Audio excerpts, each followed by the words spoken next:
بسم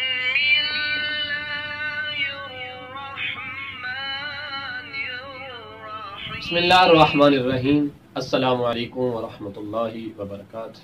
یا علی مدد علیہ الصلوۃ والسلام۔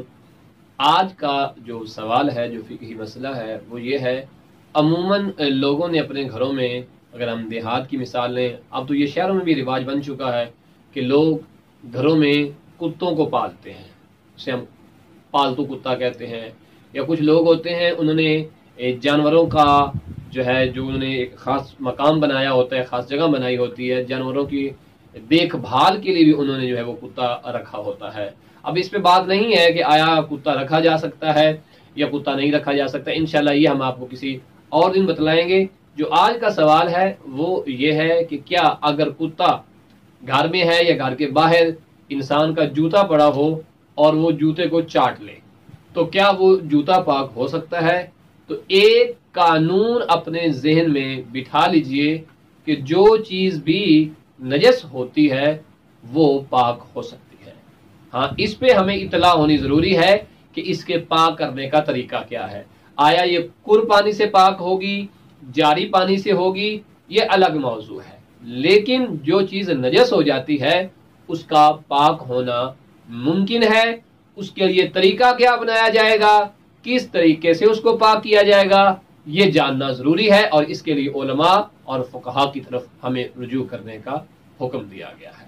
لہٰذا ایسا نہیں ہے کہ ایک چیز جو ہے وہ عموماً انسان سے نجس ہو جائے یا کسی اور اعتبار سے نجس ہو جائے اور ہم کہیں اب یہ تو پاک ہو ہی نہیں سکتی۔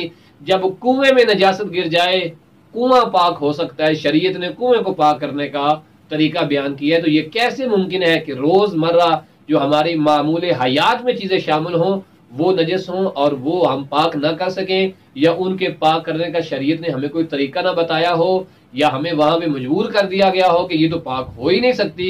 تو ایسا میرے عزیزوں ممکن نہیں ہے۔ آپ علماء، فقہا اور بزرگان سے رجوع میں رہیں، جو چیز بھی نجس ہوتی ہے اس کے پاک کرنے کا شریعت نے کوئی نہ کوئی حل، کوئی نہ کوئی طریقہ جو ہے وہ ہمیں ضرور بتایا ہے۔ یہ الگ بات ہے کہ ہم تک وہ طریقہ پہنچا نہیں، یا ہم نے سیکھا نہیں، یا ہم نے پوچھا نہیں۔ لہٰذا شریعت کے معاملے میں فقہی مسائل کے اعتبار سے آپ فقہا علماء کی طرف ضرور رجوع کیا کریں، تاکہ حلال کو حلال طریقے سے جو ہے انجام دیا جائے اور حرام کو حرام سمجھ کے اس کا جو حکم ہو اس کے اوپر وہ لگایا جا سکے۔ آپ ہم سے بھی رجوع کر سکتے ہیں، ہم آپ کو بتائیں گے آپ کے مجتہد کے مطابق فتویٰ۔